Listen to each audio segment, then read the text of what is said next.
Bom, eu queria começar então apresentando o Ateliê Terreiro. O Ateliê Terreiro, esse nome, né, surgiu quando eu me dei conta que a minha prática artística estava intimamente ligada à minha vivência num terreiro de Umbanda. E aí eu coloquei o nome do meu ateliê de Ateliê Terreiro. E aí, um tempo depois, eu percebi que essa minha prática artística tinha coisas em comum, como estudo da escravidão, estudo do racismo, com outras pesquisas, com outras pessoas. E aí eu decidi montar um grupo do Ateliê Terreiro. A gente não tem um nome assim do grupo, mas é um grupo que então estuda práticas racistas, tentando produzir um discurso, né, racializado e antirracista. E a gente fazia esse estudo coletivo, estudando autores contemporâneos e autores históricos, durante os nossos encontros, que são encontros quinzenais, 2 vezes por mês, mais ou menos. A gente começou os nossos encontros há 9 meses atrás, no Centro de Arte Hélio Oiticica, aqui no Rio de Janeiro. E por conta da pandemia, né, nesse isolamento social que a gente está fazendo, a gente começou a se encontrar aqui na plataforma Zoom desde 27 de março. E aí, durante esse tempo da pandemia, a gente realizou uma exposição online nas nossas redes sociais, que duraram 12 dias, né, era um dia para cada integrante do grupo, e a gente deu o nome dessa exposição de campanha antirracista, que foi realizada no final de junho e durou até o início de julho, justamente porque em junho teve muito genocídio, né, ao povo negro, ao povo indígena, e no geral a gente chegou à conclusão que estava acontecendo isso bastante agora durante a pandemia, né? Que não é que estava acontecendo agora, mas agora, durante a pandemia, esses assuntos ficaram mais à tona. Por conta disso, a gente resolveu fazer essa exposição para expressar o nosso descontentamento com essa situação, né? E aí, agora, esse mês, a gente decidiu criar essa abertura com o público e realizar essa atividade que é Ateliê Convida, convidando sempre uma pessoa de fora do grupo e uma pessoa do grupo para falar sobre a sua pesquisa, sobre os seus saberes, enfim, sua profissão. E aí hoje o nosso convidado especial, que é o Joseval Santos, eu gostaria de te convidar a falar, Val, cantando um ponto para você, que é um ponto de Oxalá com o Mulu. Meu pai Oxalá é o rei, venha me valer. Meu pai Oxalá é o rei, venha me valer. E o velho Omulu atotô baluaê. E o velho Omulu atotô baluaê. Atotô baluaê, atotô babá. Atotô baluaê, atotô é orixá. Atotô baluaê, atotô babá. Atotô baluaê, atotô é orixá. Seja muito bem-vindo. Muito obrigado. Boa tarde a todos e a todas, né, e a todos. Eu gostaria de agradecer primeiramente, né, a Patrícia, né, em nome do Ateliê Terreiro, pelo convite. Confesso que para mim está sendo um presente. Eu não imaginei estar aqui como convidado especial, mas são coisas que os orixás nos fazem, né? Os inquices, os oduns, os encantados, né? Os presentes que eles nos dão.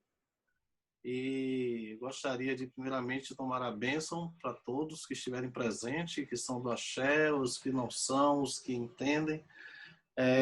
A bênção aos mais velhos, aos meus iguais, aos mais novos. Mocoiú, Colofé, Motumbá. Motumbá.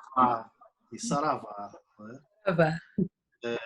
Aí foi representando praticamente uma linha, né, uma nação.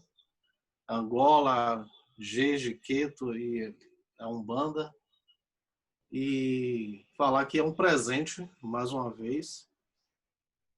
E eu fui convidado, a outra parte do presente, para falar de Iemanjá e de Omolu, né? E é algo que eu me sinto confortável e ao mesmo tempo preocupado pela minha paixão que eu tenho, né? Pelo meu envolvimento com essas duas divindades, né?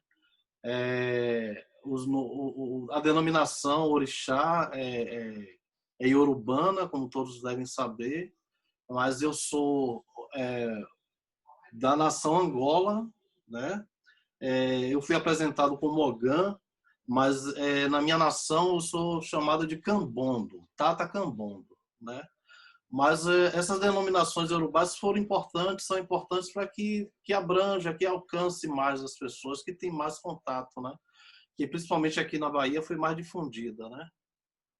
E eu gostaria de começar. Me desculpe o nervosismo, mas com o tempo a gente vai se acostumando.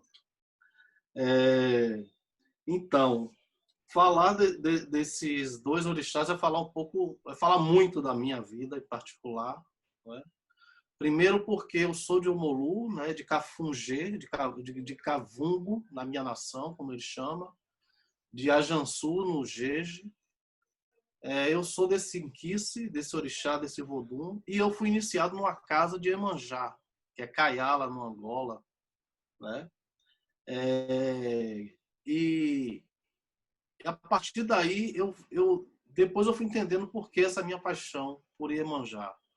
E eu vi que não era só porque foi a primeira casa que eu comecei a frequentar e que eu me cuidei e que me deu rumo na minha vida espiritual. Depois, com o tempo, a gente vai entendendo essa relação de Omolu com Iemanjá, né? Porque é uma relação totalmente maternal, né? É uma relação que hoje a gente pode trazer para o nosso cotidiano, que representa a questão da adoção, não é? E podemos falar também que dá um outro sentido para o que hoje a gente chamaria de madrasta, né? Eu não gosto muito dessa palavra, mas se a gente pega essa relação de adoção de Iemanjá por Omolu, a gente faz um comparativo a isso. Então, para começar, estamos no mês de agosto, né? E é um mês aqui na Bahia, eu acredito que na maior parte do Brasil, se reverencia ao orixá Omolu, né? E todas as suas denominações, né? Omolu, Obaluaê, né? Cafungê, Cavungo, Ajansu, né? Em todas as nações, porque foi a associação, é provado praticamente isso, de que foi a associação feita com o santo católico São Roque, que é comemorado nesse mês. Então, pelo que todo mundo já sabe, né? Então teve essa associação, né? No decorrer desse processo aí onde povos, né, africanos foram escravizados e com eles vieram toda a sua cultura e que foram proibidos de cultuar como de origem, então as coisas foram se adequando. E é um mês muito importante, é um mês, a gente costuma falar assim, que é um mês dos mais importantes, né? Não vamos desmerecer os outros. Só eu não estou aparecendo. E é um mês que fazemos as reverências a esse orixá, esse Inquice Vodum, né? E com todas as honras que ele merece. É um mês que a gente consegue ver nas ruas da Bahia, principalmente de Salvador e do Recôncavo como um todo, né?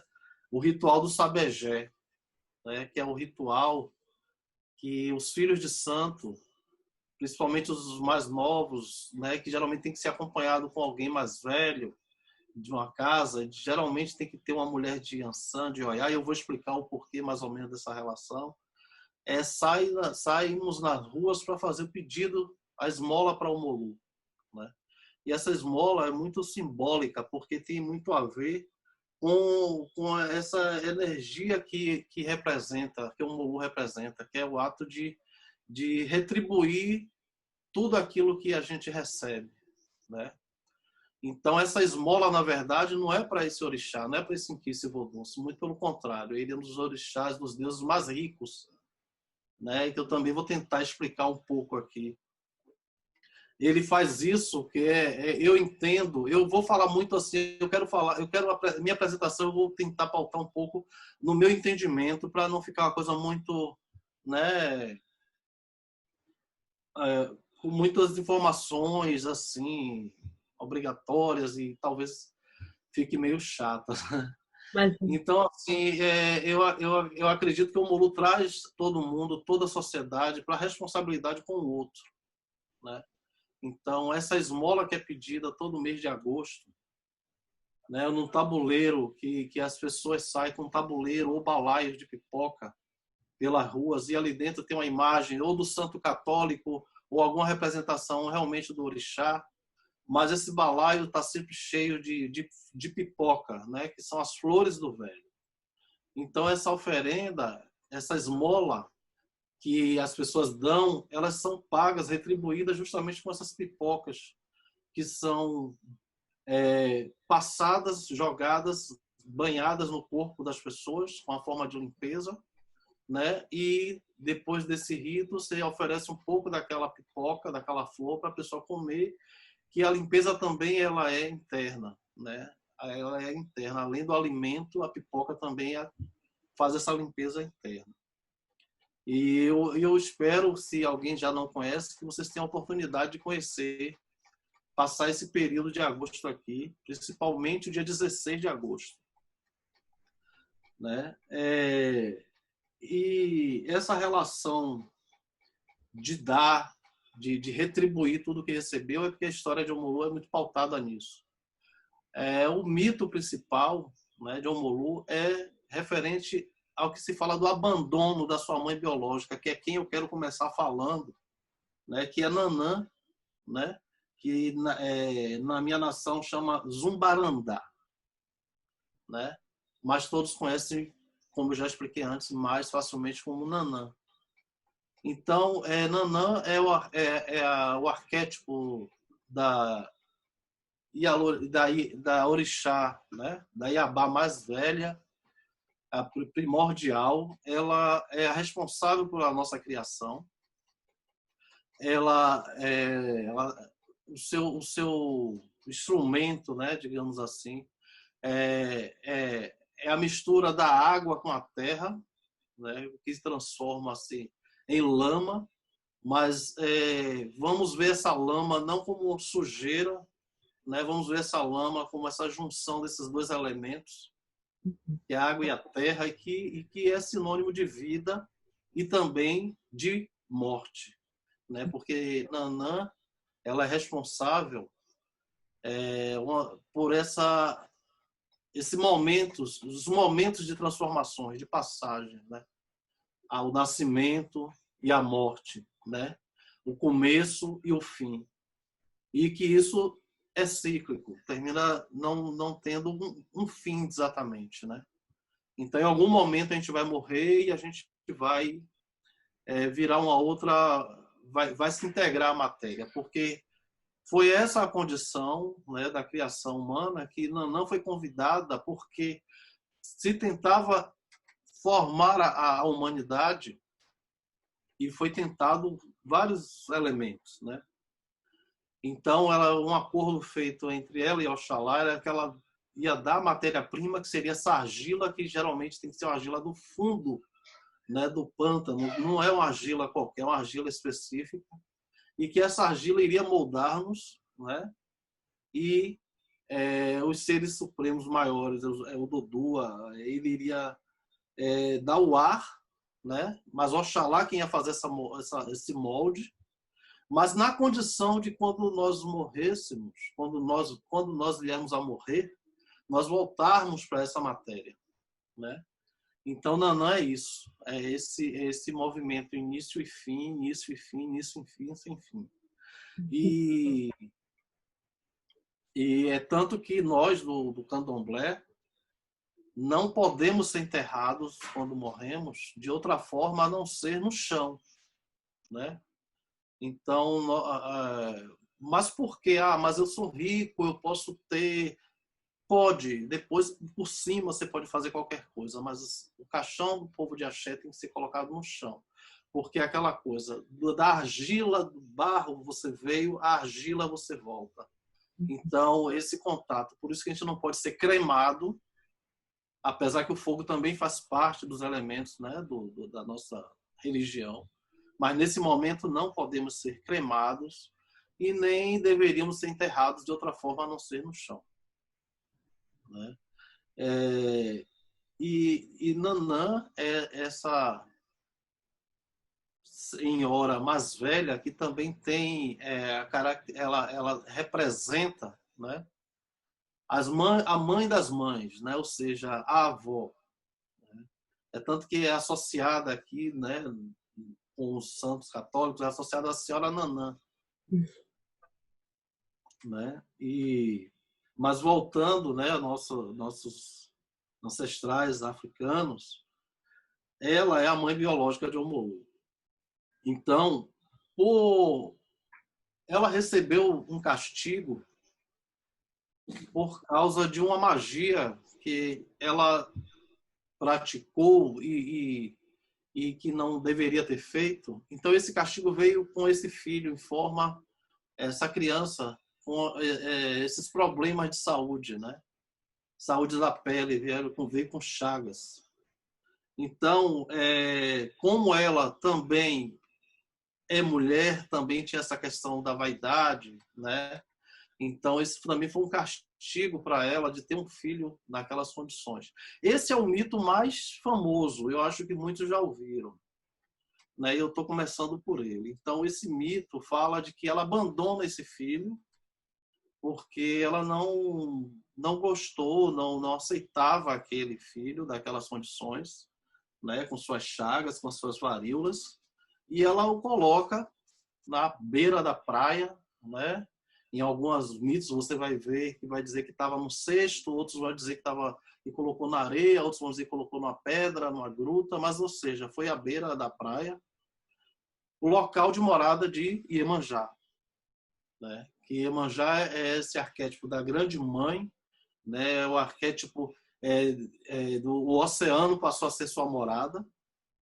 E a característica, uma das características que sempre fala, Iemanjá é a grande mãe cujos filhos são peixes, né? E o que é que povoa, né, o oceano, né, na sua maior parte, além de todos os outros seres vivos? Peixes, muitos peixes. Então ela é mãe de muitos filhos. E ela ama a todos, né? Um amor de mãe e um amor de mãe severa também. É um amor que educa, que pune, mas que primeiramente é um amor incondicional, até provar o contrário. E ela adota esse bebê, quando ela ouve seu choro, ela vai até ele e o encontra, né, neste sofrimento, com as suas chagas, abandonado, né, nesse primeiro mito, e que ela não pensa duas vezes e o abraça, né, com seus braços, que são, na verdade, as grandes ondas, né? As espumas do mar, que são esses braços de mãe, né? Esse colo de mãe, que abraça a todos. Eu acho que todo mundo, mesmo inconscientemente, quando vai ao mar, acho que tem essa sensação de se entregar a uma bênção, a um carinho, a uma proteção, a uma limpeza, né? Essa sensação que eu acredito que todos têm quando vão ao mar, né? E quando você está sendo banhado, envolvido pelas ondas. E foi o que aconteceu com o Omolu, né? Então, o primeiro momento que ela procurou fazer foi curar daquelas feridas.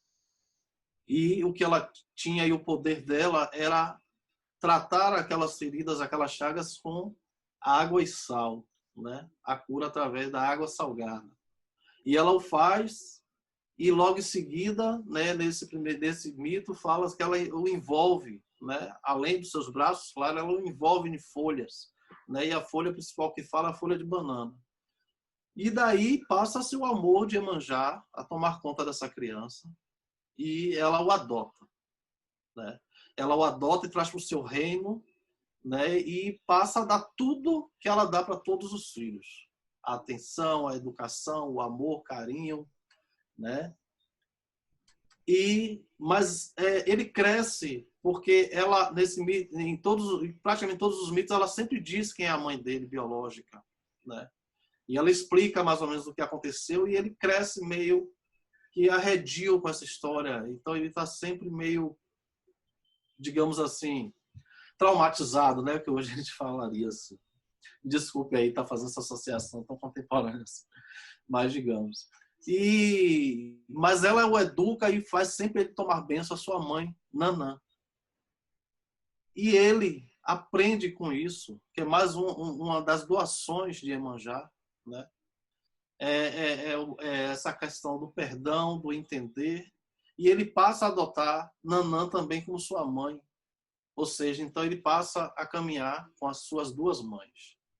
É tanto que a gente sabe quem é do axé e quem não faz, está fazendo tudo errado. Não se faz nada para o Molu, para o Baluaê, a Jansu, Cafungê, Cavungo, sem pensar nessas duas mães dele. Né? Então você não pode fazer uma festa sem que nessa festa se cante, se ofereça, se arreie algum presente ou comida para Nanã. Assim também como para Iemanjá. E todas as festas de Iemanjá, todas as festas de Nanã, não se desassocia a esse orixá. Mas assim, na minha vivência, eu acredito que esse mito possa ter sido uma forma de segredo, porque o candomblé ele é pautado nisso, nos segredos, nem tudo a gente pode falar, né? Nem tudo se pode saber antes do tempo.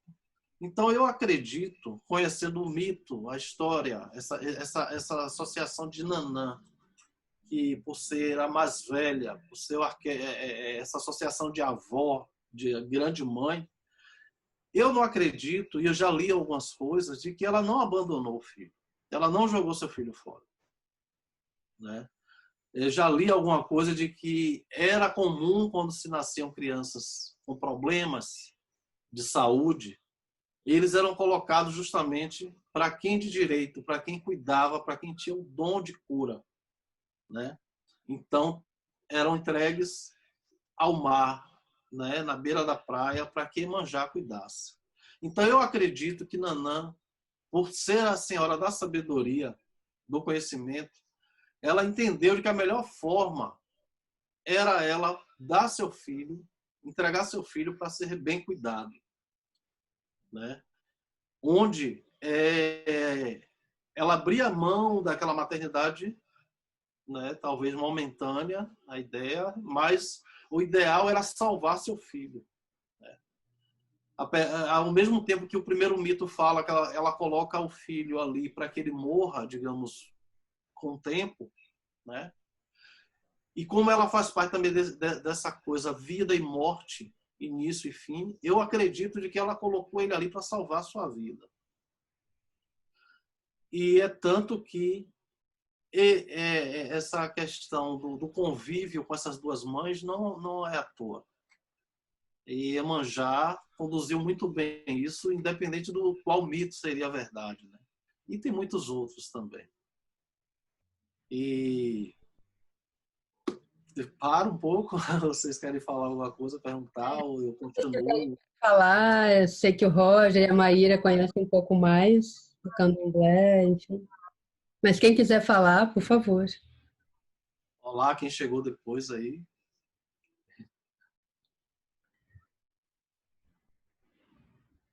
Ok?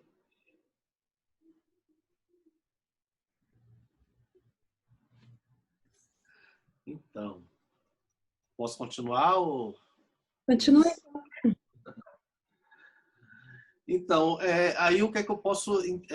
minha interpretação e o que se pode entender mesmo, qualquer pessoa que venha a ter contato com essas histórias, é que o Molu, ele herda, né, dessas duas mães, né, o poder de cura, de cuidar do outro, por isso essa coisa da retribuição que ele recebe de Iemanjá, e esse cuidado também de Nanã em colocá-lo ali, porque eu acredito mais nessa versão, e ele herda o direito, digamos assim, de acompanhar a mãe biológica nesse processo, né, dos portais, né, dos portais de ida e de volta, de começo e de fim, né, porque o Mulu está associado também com a morte, né, com esse momento da passagem.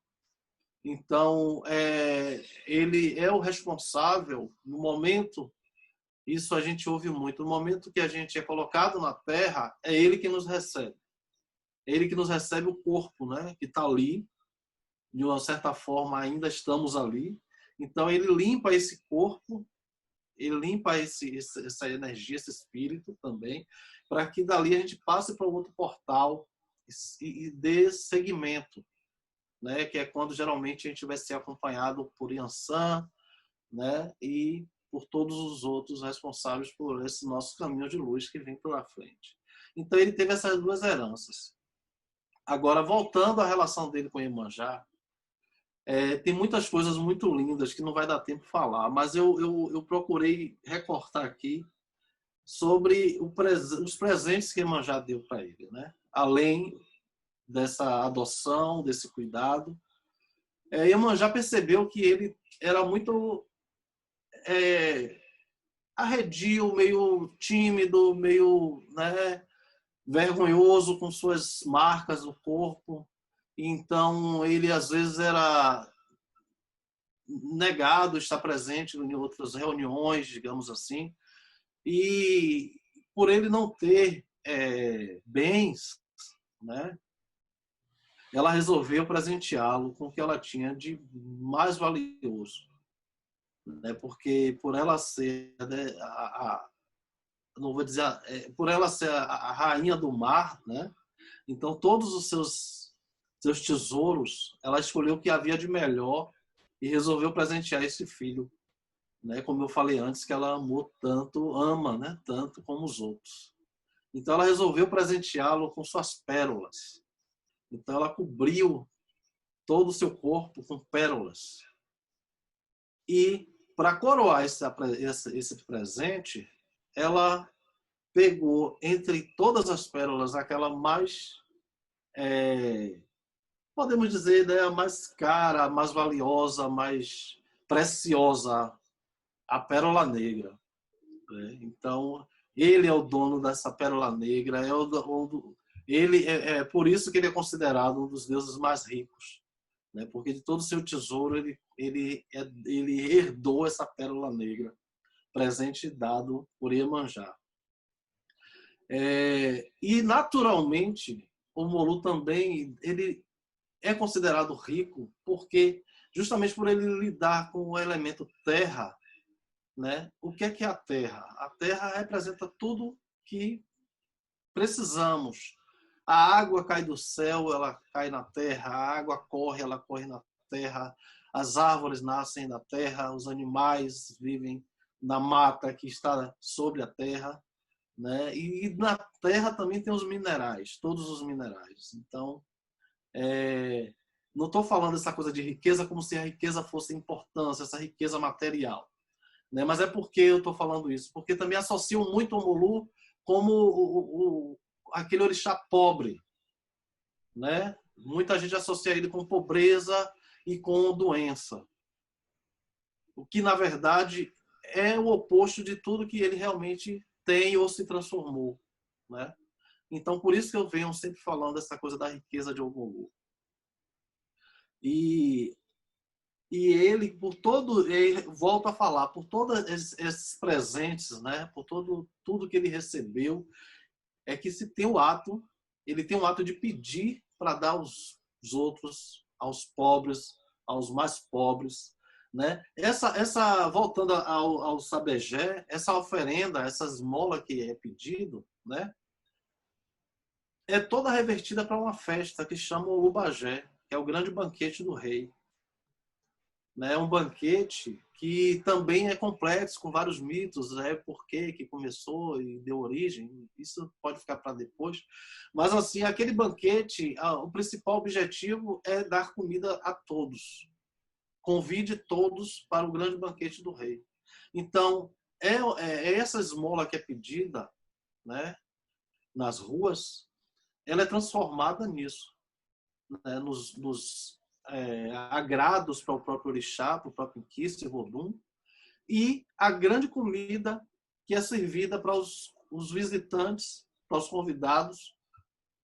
E aqui, eu acredito que no Rio, em todo o Brasil, Rio Grande do Sul, todos os terreiros, quando fazem isso, e principalmente, né, antigamente, quando as roças não eram tão urbanas, né, os terreiros não eram tão urbanos, que hoje em dia os terreiros às vezes já foram comprimidos, né, com essa invasão imobiliária. Então, assim, se vivia, era o local de convívio de muita gente carente, muita gente que muitas vezes não tinha o que comer. E a festa no candomblé tem essa função, não é? O candomblé também tem essa função. A comida do candomblé ela tem que ser repartida para quem vai para a festa, quem está ali, e geralmente vai também para quem está fora e quem precisa. E isso é o resultado do dar e receber, né? É a gratidão, né? Tipo, estou fazendo isso porque fizeram por mim. É mais ou menos isso, né? Aí dá uma pausa se alguém quiser já perguntar alguma coisa, falar alguma coisa. Até para me ajudar. Vou beber uma água. Claro. Alguém quer falar alguma coisa, gente? Alguém do grupo?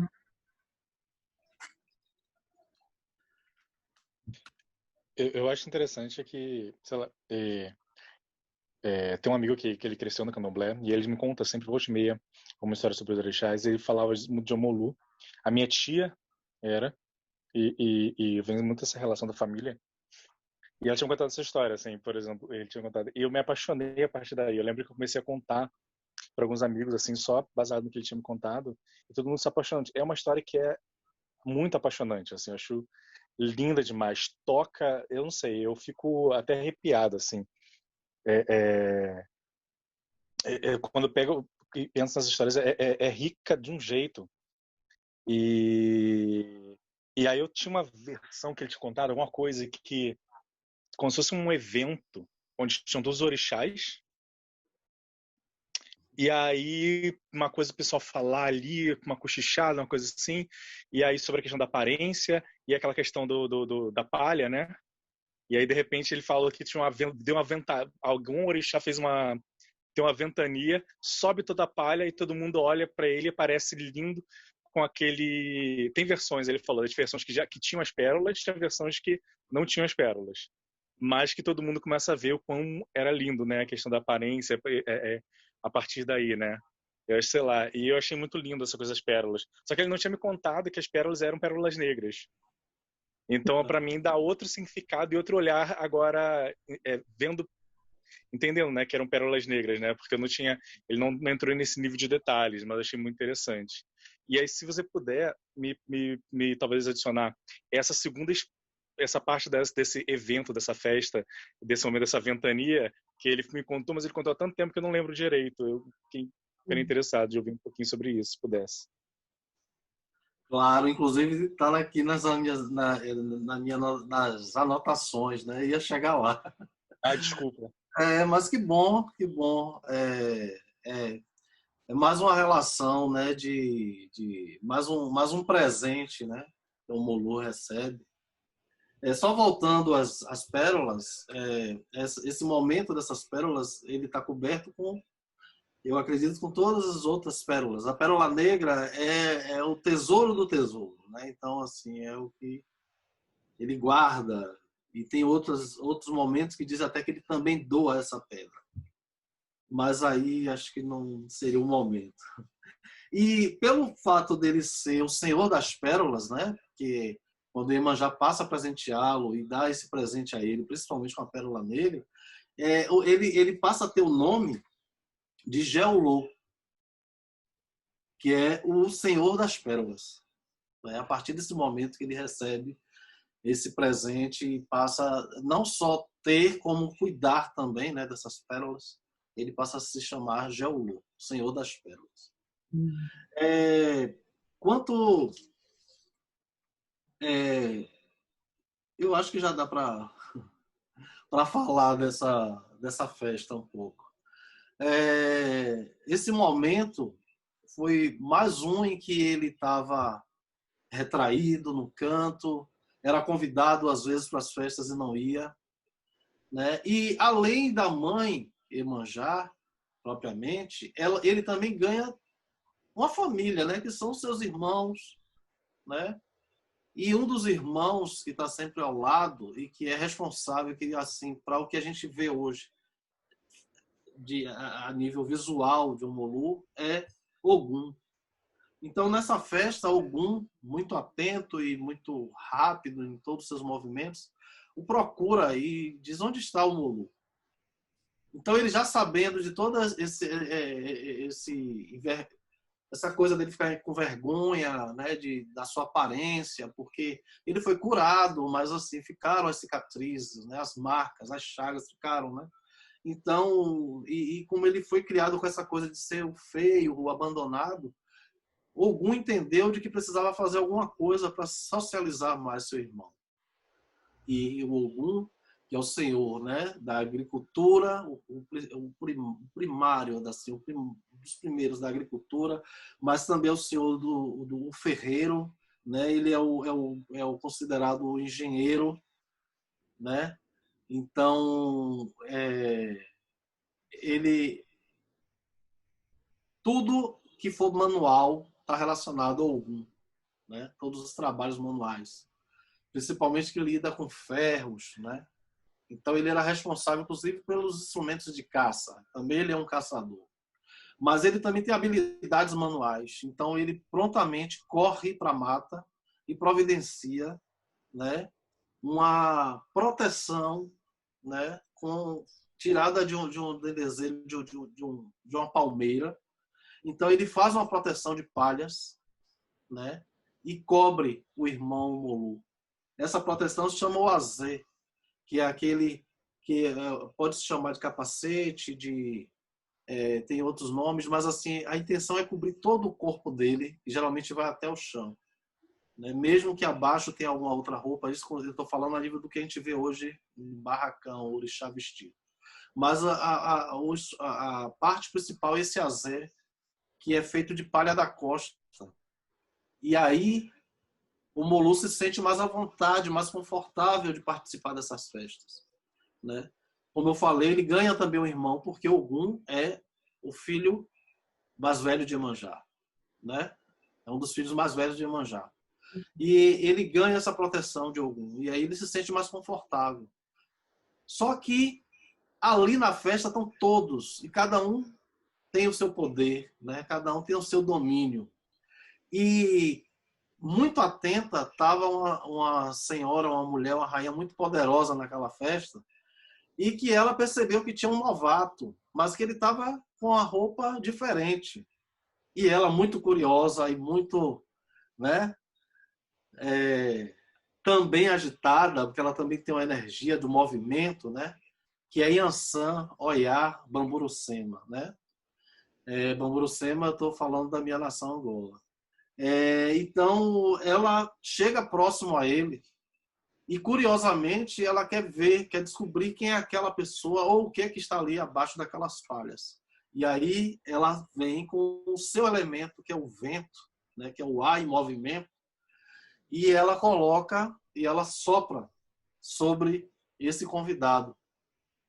Nesse momento, todas as palhas se abrem e aí é o que você falou, surge aquele belo homem, né? Só que antes de surgir esse belo homem, aquelas suas feridas, aquelas suas marcas, aquelas suas cicatrizes pipocam, né? Pipocam do seu corpo e saem e se espalham e se transformam nas flores, né? As flores de cura, né? Que são as flores do Obaloaê, a flor do Omolu, que a gente chama a pipoca de flor do velho, como a gente chama aqui. Então, aquelas feridas, é por isso que é usada essas flores, essas pipocas, para curar, para limpar os outros corpos. Nesse momento que se pede esmola, ou quando a gente vai para uma casa e vai para o pai de santo, a mãe de santo cuidar da gente, não tem uma limpeza praticamente que não tenha essa flor, essa pipoca, que não passa para passar no corpo de quem ali está e que precisa.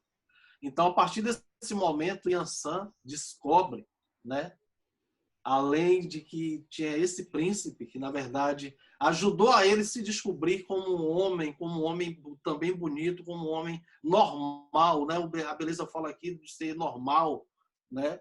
Descobre, ela também transforma aquelas chagas, aquelas doenças dele nessas pipocas, nessas flores, né? Que viraram objetos também de cura. É muito lindo isso. É verdade. Realmente de arrepiar. Alguém quer falar mais alguma coisa? Alguém souber alguma coisa aí pode me ajudar, viu? De repente eu posso estar passando aqui alguma coisa, alguma informação.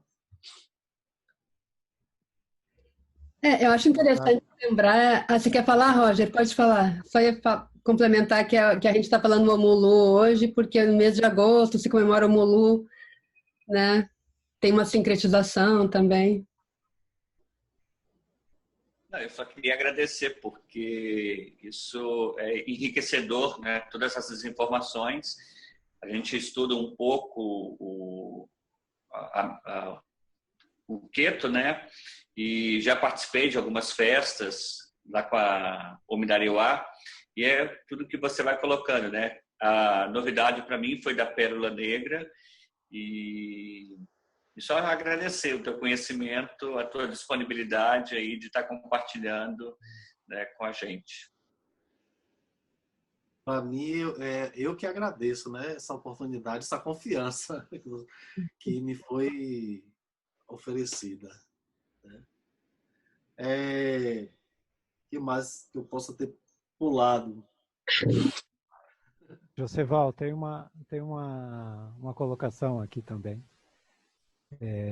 Também agradeço as palavras do Roy, imensamente importantes, assim, acho que a todo momento a gente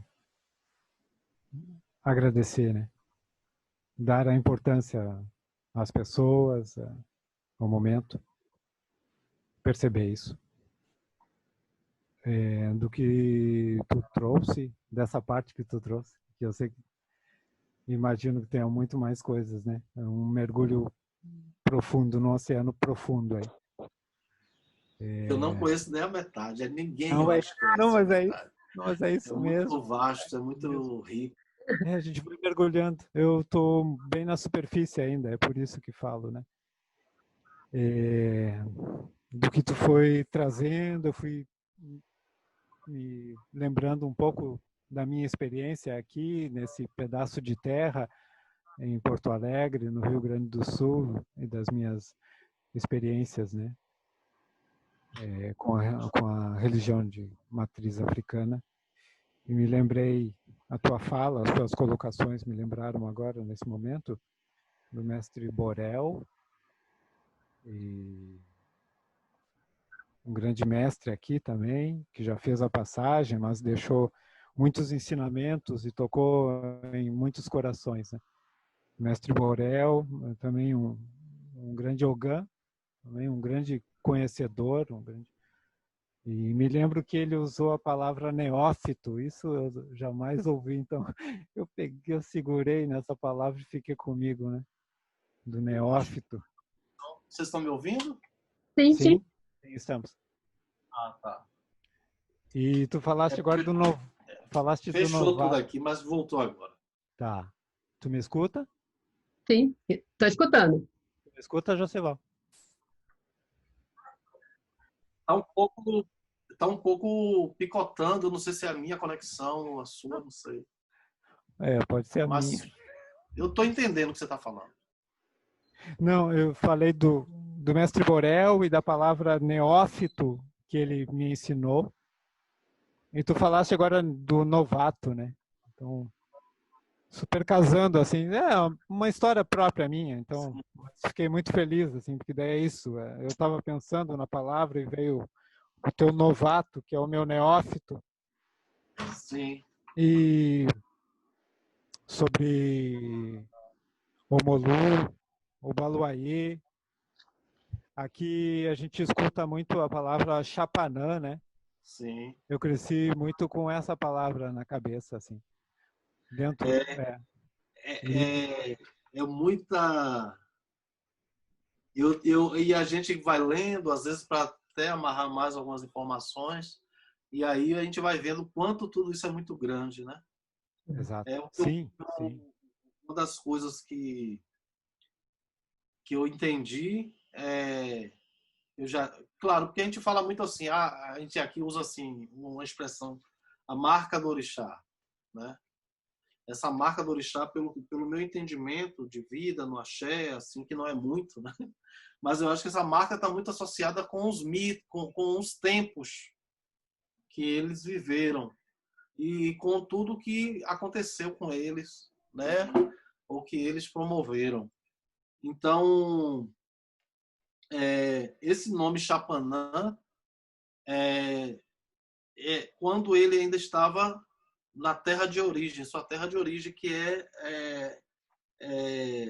a origem Tapa, lá no pé, né? Então depois ele sai dessa terra natal, essa terra de origem, e vai para o Daomé, né? Que é a atual Benin.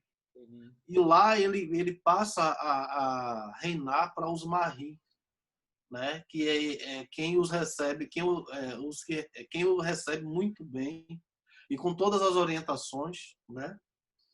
De um grande babalaô na época, né? Que disse que como ele teria que ser recebido. Então, quando ele chega e se sente tão confortável, né? Naquela terra, então ele diz que ali vai ser sua nova morada e ele vai reinar, né? Porque ele também, né, nessas fases, ele também era um guerreiro, né? O Molu também era um guerreiro, ele era muito temido, né? Porque ele era muito poderoso. E ele passa a cuidar dos marrins, né? E ali ele passa a se chamar Sapatá, né? Nesse momento, que a partir desse momento, né? Que ele fica, né? Que ele vai para o Benin e vai reinar para os marrins. Por isso que se tem essa associação do Jeje Marri, né? Como terra de Omolu e de toda a sua família, porque apesar de todas as nações cultuarem o Omolu, Nanã, o Xumaré, Euá, eles são uma família, né? E que são basicamente são associados ao Jeje, né? São uma família tipo assim, a primeira linha do Jeje, digamos, é dessa família, né? Então Nanã é considerada a grande senhora, a grande mulher, a grande Vodun, né, feminina, né, do Jeje. E tem os senhores do Jeje, que são a Jansu, né, que é o nome de Omolu no Jeje. Tem Bessem, que é o Xumaré, que é correspondente ao Xumaré do Queto, e Angorô no Angola. E Sobô, que é Xangô, né, ou Zazi Luango no Angola.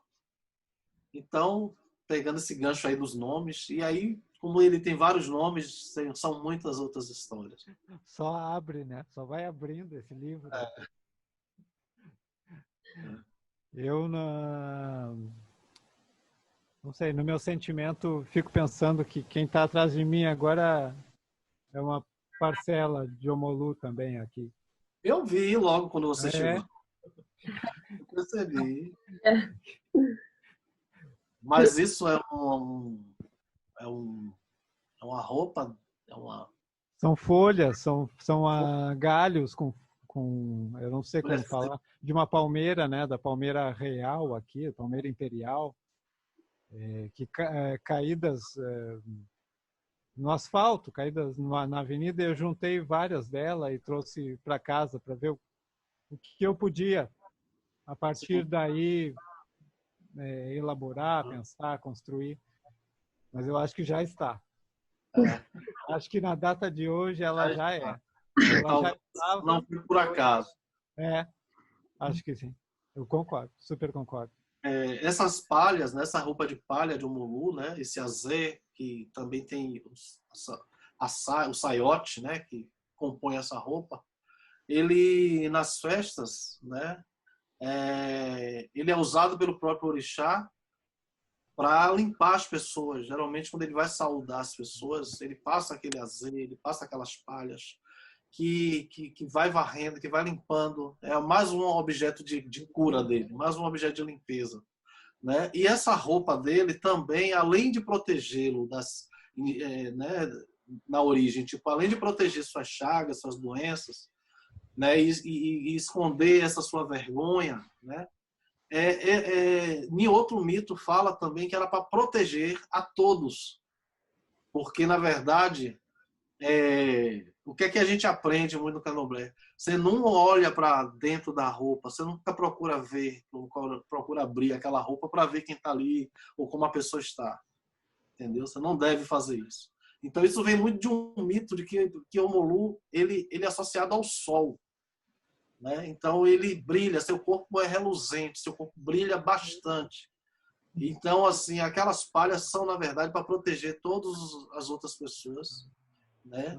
Então para inibir, né, que passe esse brilho, que esse brilho pode até vir a cegar, né, a quem não souber como olhar, né, ou como se direcionar a esse orixá.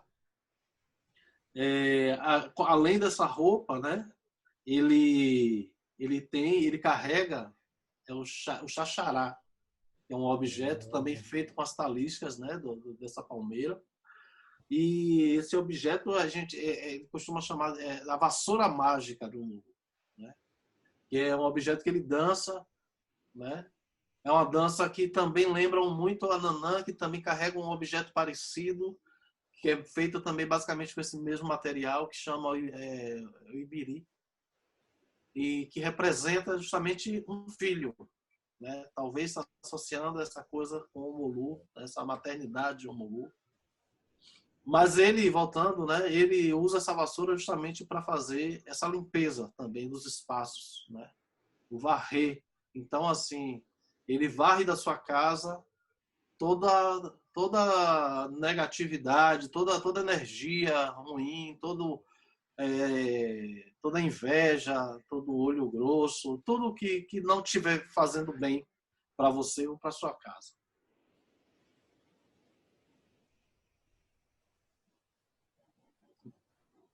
Alguém quer comentar alguma coisa?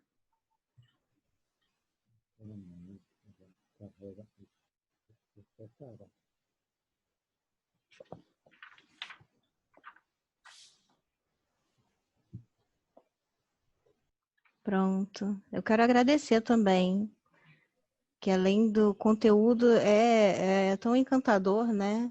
É um universo que se abre e é muito encantador. Meu obrigada.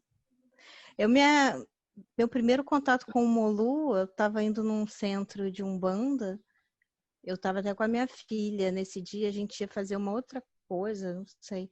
E aí era por acaso a semana que se comemorava o Molu, e me chamaram para um outro lugar e eu tomei um banho com pipoca e tinha umas rosas brancas e eu vi uns cantos. E eu lembro que a minha filha teve que ficar de um lado assim para fora, não entrou nesse lugar. Mas foi assim, muito surpreendente, mas foi maravilhoso também. Foi muito bom. Eu senti uma coisa muito boa. Então, foi uma surpresa muito boa. Eu conheço muito pouco, mas o que eu conheci foi muito bom. Axé. Esse banho de pipoca ele é muito interessante porque a leveza, né, daquela comida, né, daquela flor, é tão oposto ao seu poder, assim, né, que é tão forte aquele banho. Quem já tomou sabe, né, o poder que tem aquela leveza daquelas pipocas, daquelas flores, né? Então aquilo tem aquela leveza tem um poder tão grande que ela tira tanta coisa, tanta negatividade, tanta energia que está ali. Às vezes não tem nem algo externo, às vezes é algo seu, alguma coisa nossa, e que aquele banho às vezes faz, sabe, pipocar, sai assim, transformador, né? É super transformador esse banho de pipoca. Foi exatamente isso. Maravilhoso. E, assim, desculpe interromper. Uma das oferendas, né, porque a gente coloca, assim, aqui tem pessoas que fazem o rito toda segunda-feira, colocar no altar, né? E tem pessoas que fazem uma vez no mês, a primeira, a segunda, a última, ou só no mês de agosto. E as pipocas, elas ficam ali no altar dias e dias, às vezes até semanas, né? E elas praticamente não se decompõem, né? Elas ficam praticamente muito do mesmo jeito que você colocou, né?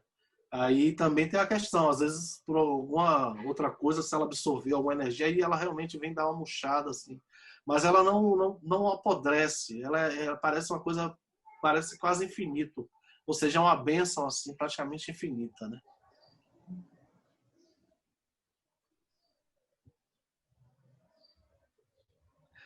Olha o meu irmão ali mostrando o altar dele. Vocês estão vendo? Lindo. Lindo. Com certeza deve ter ali, ó. Ele é um dos meus irmãos, Rony. Toda segunda, aí, com certeza, as flores estão presentes aí. Você vai colocar mais alguma coisa, Val? Eu fiquei pensando em mostrar o teu trabalho, né? As imagens que eu preparei para te apresentar um pouco do seu trabalho. Pode ser. Pode ser? Acho que Então, eu vou pode. mostrar a gente. Alguém quer falar alguma coisa? Quer dar Alguém alguma indicação de falar para eu falar alguma coisa?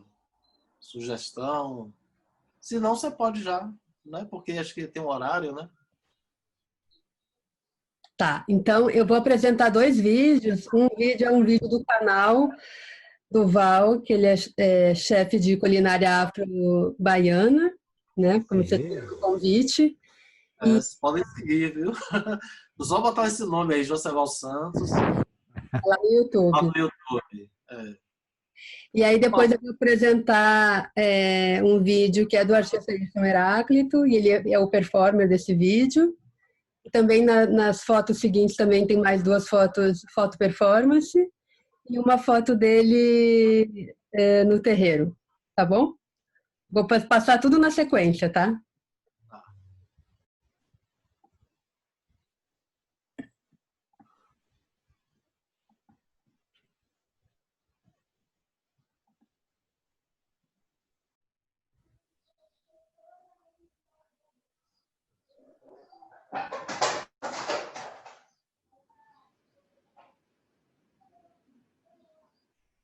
Olá a todas e todos. Hoje a nossa receita vai ser um delicioso mungunzá, né? Também conhecido em outras regiões do país como canjica, o que pode ser feito com milho branco ou milho vermelho. No nosso caso vai ser feito com milho branco. A delícia ela é feita com leite de coco integral, né? Leite de vaca, que pode ser retirado para quem tiver problema de intolerância, o açúcar, cravo, canela, um pouco do coco ralado, para poder dar uma crocância no mingau, um pouco de sal para apurar o sabor. Vamos colocar o milho que já foi cozido, né, em panela de pressão, depois de ficar aproximadamente 12 horas na água de molho, para ajudar a amolecer. O açúcar, bota-se um pouco, depois você coloca mais, porque açúcar é a gosto. Leite de vaca.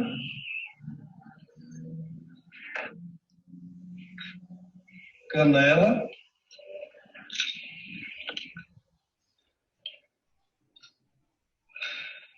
E cravo.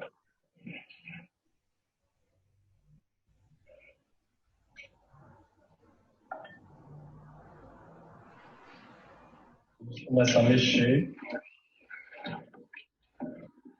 Eu costumo fazer um certo engrossante com o próprio milho, né? Eu pego uma parte dele, que eu deixo separado, de preferência fria, acrescento aquele resto do leite de vaca, um pouco do leite de coco, eu deixo o leite de coco para colocar o restante no final.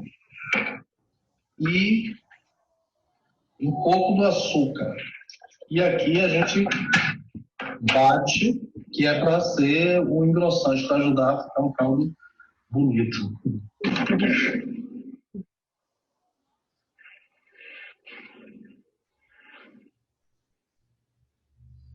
Agora vamos colocar mais leite de coco, ou todo o leite de coco, né? Porque vamos dosar o sabor, como já experimentei antes. Aqui eu vou colocar o coco, o bagaço do coco, né? O coco ralado, fresquinho, com todo o leite ainda. E para apurar, o equivalente a uma pitada de sal ou menos. E é para amarrar o sabor. Doce, um pouquinho de sal faz bem. Agora vamos ver como é que fica o nosso.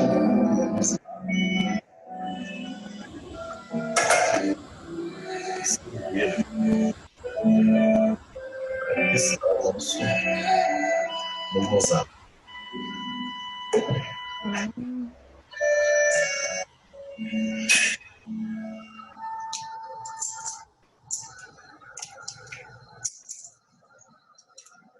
Delícia. Mais uma sugestão ao nosso período em casa. Para quem quiser e gostar, pode colocar canela em pó. Lembrando que no munguzá já foi colocado a canela em pau. Bom apetite com essa delícia para aquecer nossos dias. Maravilha. Que ótimo.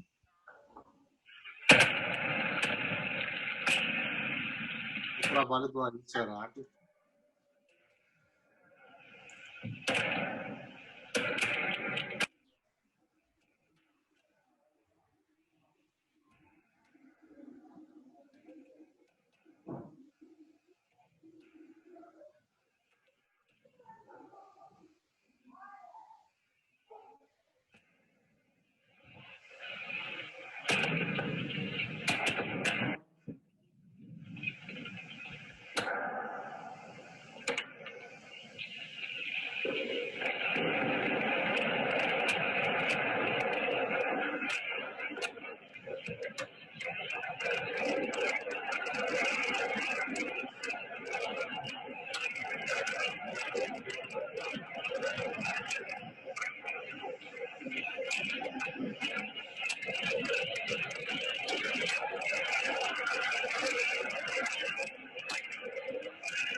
Pronto, gente. Muito bom.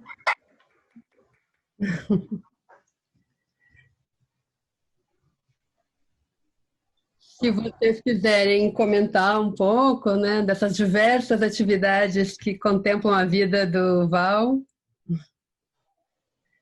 O Ayrson também está aqui presente, o artista, né? O trabalho é dele e o performer é o Val. Qual é o próprio trabalho? Ele por si só é o trabalho. Como? Eu não estou vendo. Zé Val é o próprio trabalho, por si só é o próprio trabalho. Ele é o trabalho dele na Terra. Os Vodum. Lindo, lindo, lindo. Já Eu tive queria contato. comer aquela canjica ali, hein? Hã? Tem que fazer canjica aqui, tem que fazer a canjica mágica aqui, que eu sei fazer. Tem que fazer a canjica. Será um prazer, né? Logo em breve, assim que a gente puder estar juntos e vocês aqui ou eu aí, a gente faz. Lá no canal vocês vão ver, é uma receita fácil. Eu sugeri esse vídeo e acho que a Patrícia também interessou, porque aqui nas festas de orixá, nas festas, principalmente dos orixás mais velhos, né? Dos inquistos, dos mais velhos, é oferecido esse mingau. Por exemplo, Nanã, que é a mãe de Omulu e que a data dela aqui, principal é 26 de julho. Né? Não à toa que 26 de julho se transformou o Dia das Avós, dos avós. É uma das festas que um dos pratos das iguarias principais é isso, é mingau. Então são vários mingaus, né, que a gente chama, né? Então essa canjica, né, como a maioria dos outros lugares do país conhece, que aqui a gente chama de mugunzá, né, é oferecida, né, para Oxalá também, por ser um orixá funfun, ou seja, um orixá branco, que não come nada que não seja claro ou branco, tipo, não come azeite. Então é uma das oferendas que faz parte do cardápio, né? E é super fácil fazer. Eu acho que vocês seguirem lá no canal, vocês vão aprender.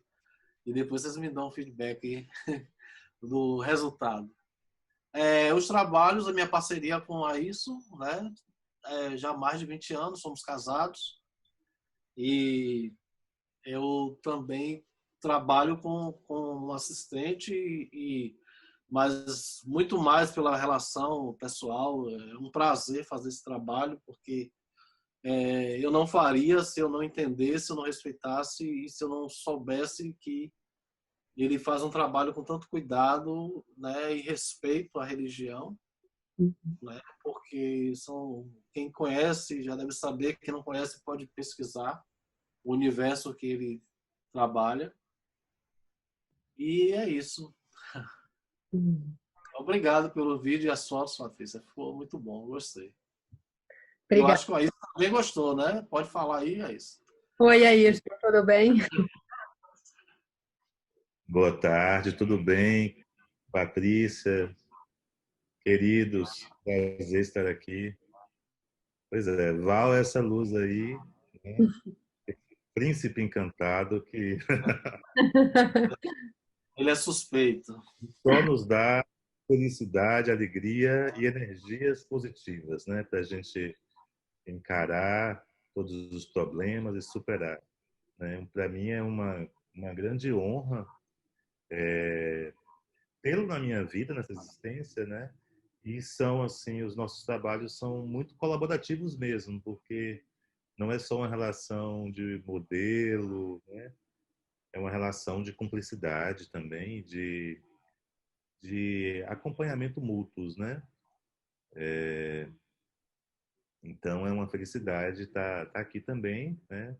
Nesse momento onde o Ceval deu essa aula incrível, né? Uma coisa assim fenomenal, assim, uma coisa encantadora. Acho que eles me ajudaram. Com certeza. Então, agradecer a todos, né? E dizer que a felicidade que estamos aqui, né? Nós estamos na mesma casa, eu estou no quarto, ele está no escritório. O quanto a felicidade está, inclusive, nesse grupo que partilha uma coisa muito importante, que é essa relação entre fé, religiosidade, né, e arte, né? Como essas coisas elas são tão indissociáveis, né? Que dentro da nossa tradição colonial europeia, né, ela foi quase que amputada assim nessa relação.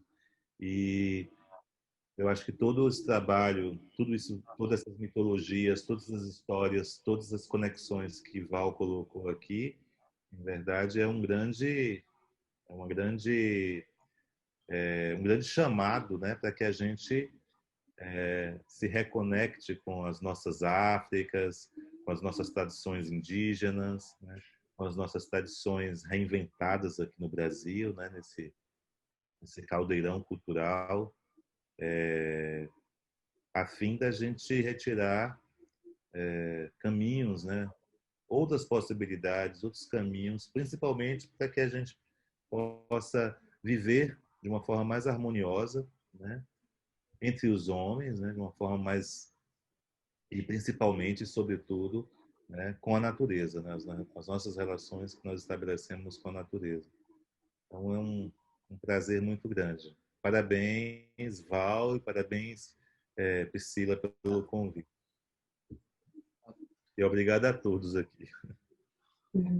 Nós que agradecemos. Alguém quer fazer mais alguma colocação sobre os trabalhos do... De fato, faltou aqui o manguzá, né? Ficaria muito bem, ainda mais no Rio de Janeiro, está uma chuvinha. Sexta-feira, Oxalá, iria muito bem. Isso, foi... Conheço o país, né, e tive contato por meio aí de eventos culturais e fiquei muito feliz em conhecer o trabalho dele.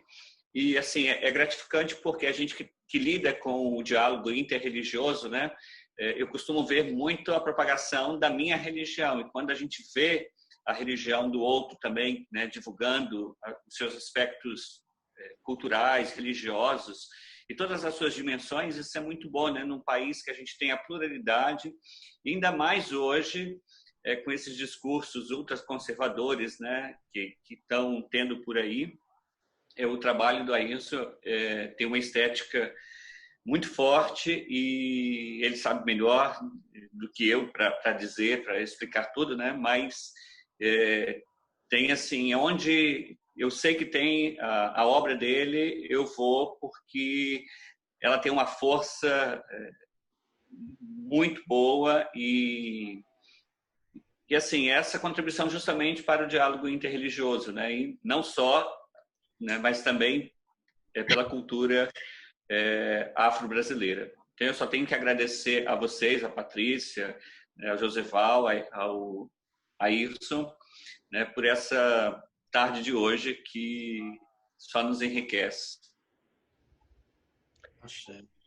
O Roger é franciscano, só para falar que ele não se apresentou. Ah, que bom. Isso é importante. Só para amarrar, pegar esse gancho, né? Tenho cada vez mais levantado essa bandeira de quanto é importante a gente assumir, né? Porque fomos ensinados a isso, a esconder nossa religiosidade, nossa ancestralidade, né? Nossa cor, nossa, né? Raça, etnia, e com tanta violência está voltando, né? A quererem nos calar, né? E eu acho que aí eu vou já voltar a uma coisa que eu queria falar, que eu não falei, sobre a festa de Iemanjá, né? Que aqui é em fevereiro, 2 de fevereiro, e que é um momento também que o Omolu está sempre presente. E é uma das coisas mais lindas, assim, quem conhece, acho que a Patrícia teve esse ano conosco e teve essa oportunidade de presenciar, e todos os anos a presença dessa família, né, de Omolu na beira da praia, na hora de dar os presentes, na hora de arriar as oferendas, e como ele se faz presente para saudar a grande mãe, né? E também já presenciei a incorporação de Nanã. Então, é assim, existe, na verdade, e o que tem que existir é união, é junção. Por isso que eu falo esse mito que todos conhecem, mas eu gosto de defender uma outra visão minha, tipo de que ele foi entregue para ser cuidado por uma outra pessoa, outra mãe, não abandonado, né, por sua mãe. E ainda falando da festa de Iemanjá e com essa questão de intolerância, nos últimos anos está tendo muito isso. Então, tipo assim, a festa de Iemanjá aqui é a única festa popular que tem realmente o nome de orixá, né? Então, ela foi, tem um histórico criada a partir de uma promessa dos pescadores, e que teve um ano sem fartura, e depois, quando eles voltaram a ter fartura, eles começaram a presentear Iemanjá. E nos últimos anos começaram a colocar festas populares, 2 de fevereiro. Então, estão sempre querendo tirar essa identidade, né? E eu vou pedir, né, tanto a nossa, seja qual for a religião, que lute pelas suas religiões e defenda a dos outros, ou pelo menos respeite a do outro, né? E porque eu acho que convivemos nesse país que tem essa pluralidade, mas sem respeito não adianta, né? Porque vão querer sobrepor e até a violência, né? Chegar à violência, o desrespeito chega a isso, né? E vamos repensar isso. E obrigado ao Roger, né, por demonstrar esse respeito, esse carinho, né? E a todos os outros também de outras linhas, de outras religiões. Eu queria fazer um comentário, Val, sobre a tua atuação na performance Buru Buru, que eu achei impressionante, impressionante. A sua concentração, a sua doação, né? Assim, os seus gestos, tão precisos. Achei belíssimo, assim. Queria te parabenizar por isso. Obrigado. E é tão linda aquela a velocidade da pipoca, né? Que vai desenhando o Omulu em você, assim. É tão bonito. O resultado, né, depois, na hora que a gente faz, a gente fica inseguro, aquela preocupação, mas depois, né, quando você vê o resultado todo acabado, e quando você vê aquela imagem, aquele banho da pipoca, né, que se transforma no azeite de Omolu, né, essa roupa que protege. É emocionante. Né? Emocionante. Fiquei muito emocionado.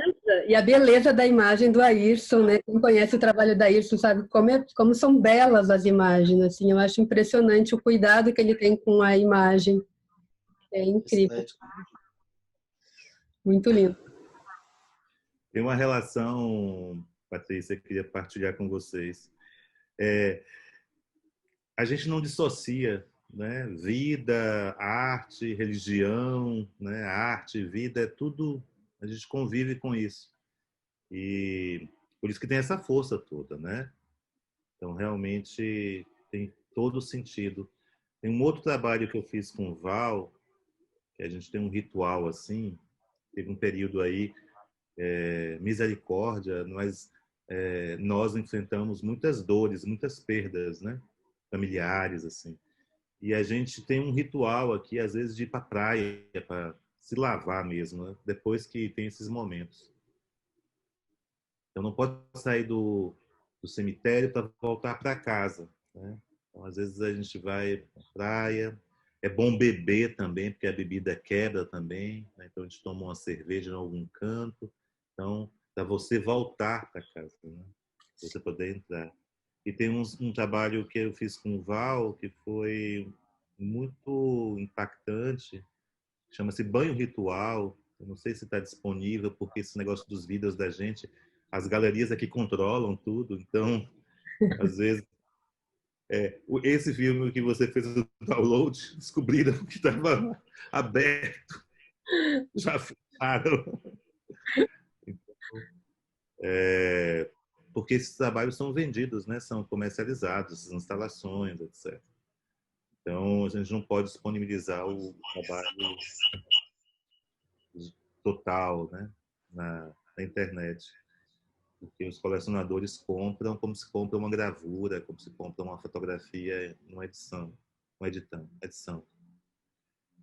Mas tem um trabalho que justamente foi um momento muito importante que principalmente Val estava vivendo, e que é um trabalho que é uma entrega assim, né, do mar, do banho no mar. Depois eu posso tentar passar para você, aí você mostra para as pessoas do grupo.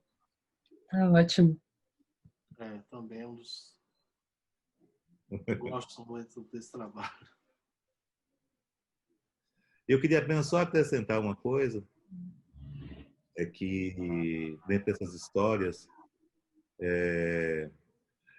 que essa história da pérola que está naquele colar também, né, e que Val usa, né, que está associado à questão do barroco, né, como uma pérola imperfeita, né, mas ao mesmo tempo uma pérola que sangra esse sangue ancestral que é o azeite de dendê, né? Como o candomblé compreende esses ritos de doença e de superação de doenças, né? E de curas, né? Então, o que é uma pérola se é porque uma transformação, uma transmutação, né, de um corpo estranho, de uma doença, né, que entrou dentro de um molusco, né? Então ele desenvolve toda uma proteção, né, e essa proteção vai se transformando, vai se pulindo até se transformar numa preciosidade, né? Então isso é uma coisa importante para a gente pensar o quanto é importante também a gente viver e entender, né, os momentos de adoecimento, não só como o seu caráter depressivo, o seu caráter negativo, mas também como um portal, a doença como um portal para se transmutar, né, para chegar num estágio de uma preciosidade, né, de uma compreensão mais preciosa e de uma perfeição como uma pérola, né, que é essa doença que se transforma em algo tão valioso, né? Sim. É isso. A religião, né, é obrigado a isso, né? A religião nos ajuda a isso, né? Não, digamos, que a gente tenha que ficar doente, mas a gente vai ficar. Então, ela nos ajuda até nos preparar para esse momento, né? Da doença, da morte, né? Dessa transformação, né? O que é que pode acontecer de bom depois que você supera uma doença, né? Que você enfrenta. O candomblé, a religião, assim, todos os orixás são muito importantes. Mas essa relação da mãe, das mães, né, as Iabás, cada uma com seu momento de mãe, o candomblé é muito isso, né? Acho que essa representação da Iemanjá, de Nanã, né? Isso é o que acho que mantém esse candomblé, né? Que ajuda a gente a passar por essas coisas, essas fases, né? Que ou a gente está passando ou vai passar um momento. Sim. Eu gostaria de fazer uma pergunta, pode ser tanto para o Val quanto para o Ailson. Descansou nem do grupo, eu já estou aqui fazendo pergunta. Vocês estão me escutando bem ou está picotando? Estou escutando. Eu queria agradecer, muito, muito obrigada. Eu sempre fico muito feliz de ouvir histórias de orixás, narrações, né? E por ser, enfim, sou abiã ainda, mas muita coisa para aprender. E exatamente por ter essa interface também com a religião, eu queria perguntar se vocês, antes de fazer qualquer trabalho, mesmo que seja numa referência de homenagem, se há um pedido de permissão ou mesmo uma reza antes para os orixás que vão trabalhados. O que vocês... Eu falo isso por uma preocupação minha também, né? Então, eu quero, assim, uma orientação que a gente já está fazendo há um tempo. Quem fala?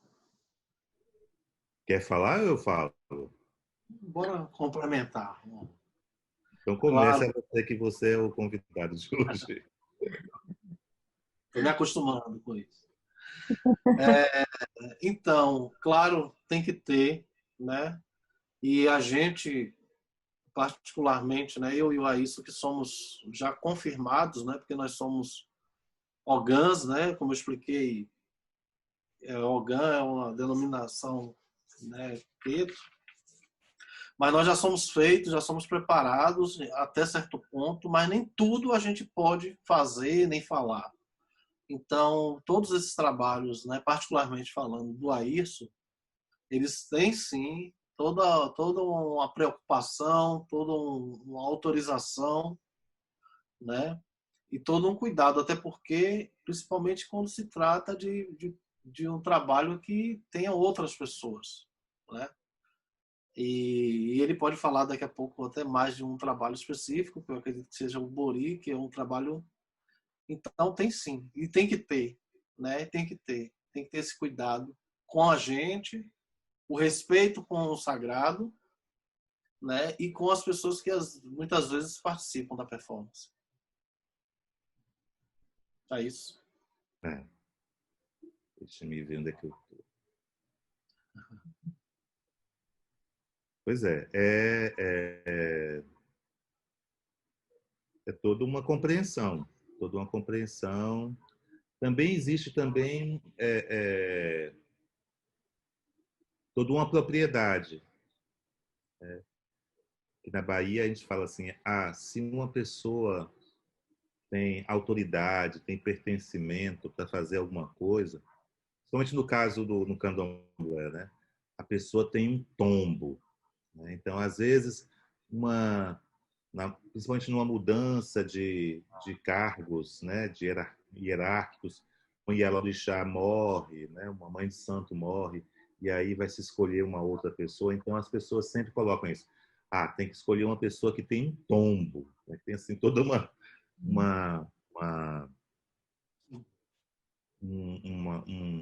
competência, né, para se fazer isso. E aí, tipo assim, a minha recomendação também, quando eu participo justamente de grupos que trabalham com essa interseção de arte e religião, né? E essa relação não é uma relação temática, né? Essa relação tem que ser uma relação espiritual, antes de mais nada, e de vida. Então, os trabalhos, às vezes, são pontas de icebergs, né? Então, de uma sequência do que pode ser mostrado, né? Então, tem trabalhos que são muito mais complexos, mas que não são. Por isso que o vídeo e a fotografia, às vezes, né, nesse trabalho, funciona como uma mediação, né? Porque esses trabalhos de performance, digamos assim, de rituais, eles não podem ter uma audiência, eles não são espetáculos, né?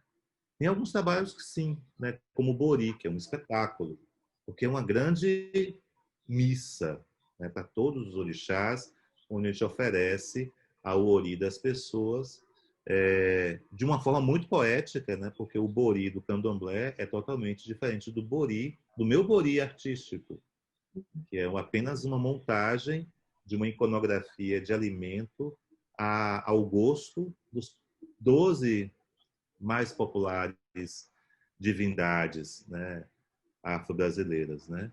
Eles comem. Então, Xangô, come o quiabo, etc. Então, todos os trabalhos, né, a gente consulta, todos os trabalhos a gente discute, a gente pensa, né?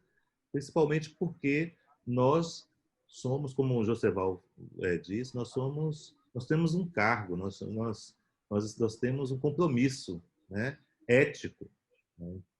E, sobretudo, porque a gente está fazendo criação estético, né, com esse universo. Então, a gente segue, é um grande desenho, né, um grande desenho que se faz, né, um desenho onde você, principalmente nesse mundo que nós estamos vivendo, né, que é um mundo de superexposição, né, através das redes sociais, né? De tentar abordar essas questões de uma forma produtiva e respeitosa, né? Então, nós não diferenciamos arte e religião, mas o que a gente está fazendo é arte sacra, né? A gente não está fazendo religião. Então, existe momentos. Você, como abian, é muito importante esse estágio de abianato, né? Porque é aí onde você vai ser testada, né? Eu fiquei durante muito tempo com abian. E eu realmente, quando me confirmei, eu já compreendia absolutamente tudo, né? Enquanto artista, enquanto pessoa, o que eu poderia fazer, o que eu poderia não fazer, eu não poderia fazer, né? Então, é todo esse bom senso, né? Essa relação respeitosa, né? Que não é tradicionalista, que não é purista, porque o candomblé, como tudo no mundo, é dinâmico. Então, a gente não vai querer reproduzir aqui o que existiu, né? Ou pelo menos o que os antropólogos, quase sobretudo brancos, diziam que existiam na África, né? Como o Pierre Verger, né, situava essa questão, né? Então, tipo assim, a gente tem que compreender que o candomblé é dinâmico, né? Que as artes e os fazeres e os saberes do candomblé também se transformam, né? Mas a gente tem que ouvir e respeitar, né? Sobretudo os mais velhos, as pessoas que têm mais conhecimento que a gente, né? Daí se constrói essa hierarquia no candomblé, não pela questão, né, do poder, mas porque, sobretudo, o iorubano, a tradição iorubana é uma tradição muito respeitosa com os mais velhos, né? Então, o iorubano não abandona pai, mãe, avó em asilos e vai viver na sua vida, não faz isso, né? Então, a gente tem que compreender essas questões, né? E saber como desenhar, né? Mas também a gente tem que saber também como um artista sacro, afro, né? Age, né? Ou pode agir na contemporaneidade, né? Porque a gente não está fazendo também arte tradicional, né? A gente também não faz arte como o Kabengele Monanga, a gente não faz arte de aeroporto, né? Não é arte para vender no aeroporto sobre a cultura baiana, a cultura negra baiana, a cultura preta baiana, não é isso. Uma outra coisa. Então, todas as compreensões são discutidas, pensadas, consultadas e, às vezes, negociadas, né? Negociadas, para ver se até que ponto pode, até que ponto não pode. Isso nunca, por exemplo, tolhiu o que a gente compreende como o que eu posso compreender como liberdade artística. Nunca. Pelo contrário, como vocês viram, o universo de imagens mitológico é infinito, né? Que abre para muitas interpretações e principalmente para traduções possíveis feitas pelos artistas, né? Pelas pessoas que estão no mundo do agora, né? Então, o candomblé e as religiões africanas, assim como as religiões indígenas, para mim, elas sempre foram muito dinâmicas, avançadas, né? Eu não acredito nessa história de tradicionalismo, né? De estágio menos avançado do que as outras religiões ocidentais, né?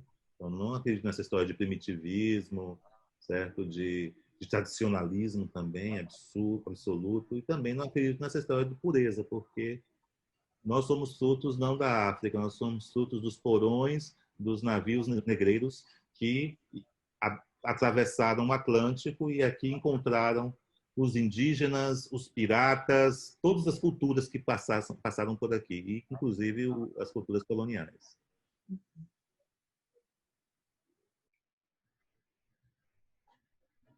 Muito obrigada. Mais alguma colocação, gente? Bom ouvir o Ayrson em toda a sua colocação e também no que ele fala dessa preocupação, né, do Ayrson e Joseval, discutindo e conversando e pensando juntos sobre os trabalhos, sobre os formatos, sobre como... Fico eu imaginando aqui, né? O que deve, o que não, o que é... Não sei se a palavra é permitido ou não, mas... Não só eu e Joseval, viu, Leandro? Não só eu como Joseval. Aqui na live tem o meu segundo pai, né? Que é o Cone, que é responsável pelo altar, pelos registros. Legal. Não só eu, Joseval, mas toda uma comunidade. Eu acho que é assim. Certo? A mãe de santo de Val, o outro pai de... Então, é tipo assim, os outros irmãos, é toda uma discussão, né, que precisa ser vista, né? É lógico que às vezes escorrega, dá uma escorregada, mas aí depois a gente... Não, é sempre nessa tentativa, né? É sempre na tentativa de chegar, de alcançar o que esteja, não sei se é correto, mas que todos estejam de acordo e colocando seus pontos de vista e azeitando e adensando. Eu sei que é na coletividade, porque também meu trabalho se desenvolve na coletividade. Seria uma ignorância muito grande se eu me pensasse como eu, o produtor de tudo, né? É nessa coletividade, é nesse encontro que a gente está tendo agora aqui, que a gente vai se repensando, que a gente vai aprendendo, avançando, recuando e dando saltos, né? É muito lindo isso. Muito lindo isso, Ayrson, Josival, Cone, Luanda, Luz, Mariana, Maíra, Karina, Roger, Natália, Vinícius, Nery, Ayrson. E que a gente vai assim. O que me tocou agora, o que tu estava trazendo, Ayrson, é o fato que eu trouxe dessa delicadeza, desse cuidado, né, que vocês têm no grupo em que vocês conversam e pensam as coisas e avançam e aprendem. E são o cuidado, né, no trabalho, no conceito, com as imagens, como fazer, como não fazer. E que das imagens que depois são o resultado, né, quando a gente bate o martelo, o machado de Xangô, e manda isso para o mundo, porque em algum momento a gente precisa, né? Para também ver o que vem e poder seguir dialogando com isso, com o que vem. Mas é dessa importância, como o sol que me chega agora, e a noite, que daqui a um pouco também já se apronta, da delicadeza de pensarmos nessas imagens que falam muito da população brasileira, do povo brasileiro, da negritude, né, dos afros, da matriz de afro-brasileira, de religião afro, e nesse grande arcabouço, que é uma poderosa ferramenta para a gente lutar com tudo isso que está posto aí, né? Que é o contrário do que a gente pensa e que quer nos solapar. Então, dessa preocupação, dessa delicadeza, desse cuidado, a gente vai mandar coisas para o mundo. Mas calma, gente. Vamos se fortalecer aqui, né? E como criar isso, né? Estrategicamente também. Para que isso vá e faça, e tenha seu lugar no mundo, tenha sua potência, né? Achei isso, gostei muito disso. Tem trabalhos que são construídos assim 10 anos para se construir. Não apenas a construção, a produção material, mas toda a construção, né? As permissões, autorizações, né? Os processos têm que viver. Sim, sim. Eu E as super me imagens, assusto. e as imagens a gente tem prezado, né, delas não serem fotografias, não serem vídeo, né, não serem instalações. As imagens são o que pode vir depois do ritual, né? O que pode expandir o ritual ou prolongar o ritual. Então, as imagens são sempre pensadas como devires, né, dessa ritualidade, né? Por isso que as imagens são difíceis de serem feitas. Elas têm todo um método, né? Então, não é assim, chegar e fazer foto, foto, foto. Não, é todo... são imagens sempre, por mais que se trate da natureza, a gente obedece conceitos estéticos africanos e urbanos, sobretudo, né? As imagens são um equilíbrio entre a abstração e a figuração, né? O tempo todo, um equilíbrio. Então, as imagens, elas não são etnográficas, elas não são feitas para serem descrições de alguma coisa, né? Então, as imagens são exatamente como esses desdobramentos das possibilidades de rituais, de ritualizações, né? Que a gente se empresta das tecnologias para que isso possa prolongar, ecoar, reverberar, né? Então, é esse o conceito performativo da imagem, né?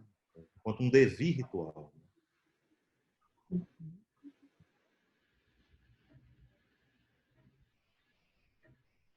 Natália, quer falar alguma coisa?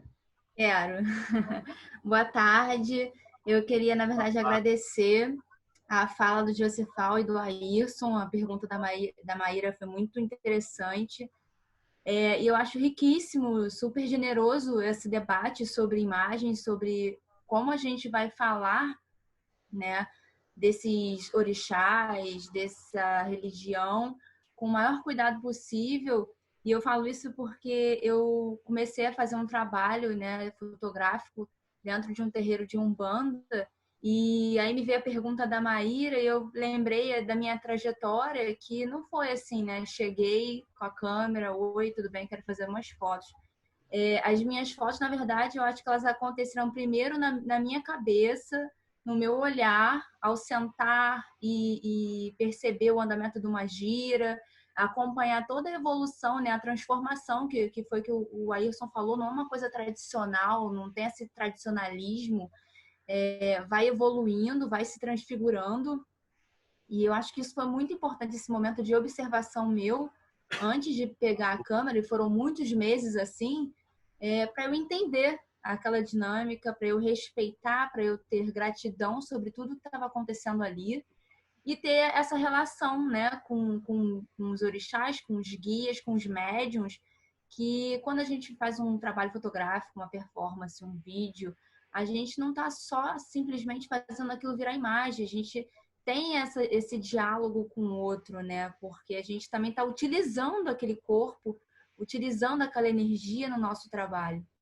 Então, eu queria agradecer de verdade, assim, fiquei muito tocada com a fala de vocês, com o trabalho maravilhoso de vocês e dizer que é muito importante a gente ter esse momento de observação e de aprendizado, sabe? E, sobretudo, de gratidão por estar vivendo aquilo com muito respeito.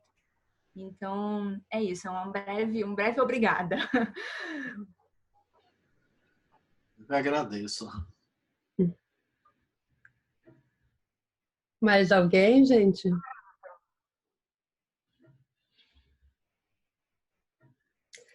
Bom, então vamos encerrar, né? Val, muito obrigada, muito obrigada mesmo. Ayrson, muito obrigada por ter vindo também. Então, eu gostaria de encerrar cantando mais um ponto para você, e aí eu vou passar a palavra para a Karina Oliveira, que é nossa convidada hoje também, e é pesquisadora aqui do grupo, que é ativista, pataxó e pedagoga, e ela vai fazer uma fala sobre literatura indígena. Eu quero de novo, né, agradecer essa oportunidade. Adorei, né? Superei realmente minhas meu nervosismo, mas é porque a gente fica preocupado, né, no que vai falar, porque é um assunto tão rico, tão importante e ao mesmo tempo tão delicado. Tem que ter todo cuidado de como expor, né, nossa cultura.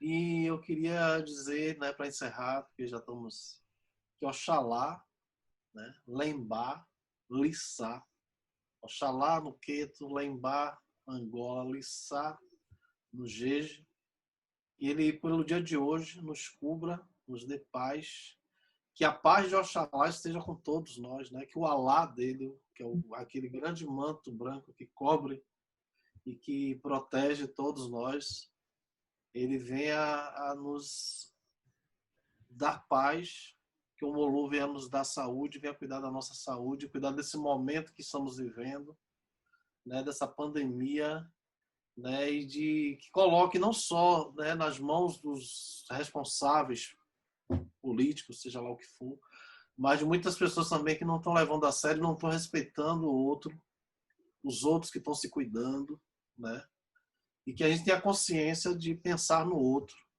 primeiramente, né, porque aí a gente cuida da gente para cuidar do outro, né, e que como a gente diz no Angola, para agradecer. Zambi na Quatessá. Né? Que Zambi, né? Que é Deus, né? Em cada religião tem um nome. Na minha é Zambi. E que ele nos proteja sempre. E que nos dê outras oportunidades de estarmos juntos. Sim. Principalmente presencialmente. Axé, Auito. Bahia, ó África, vem cá, vem nos ajudar. Bahia, ó África, vem cá, vem nos ajudar. Força baiana, força africana, força divina, vem cá, vem cá. Força baiana, força africana, força divina, vem cá, vem cá. Um paô pro Joseval, gente. Aueto. Saravá. Saravá.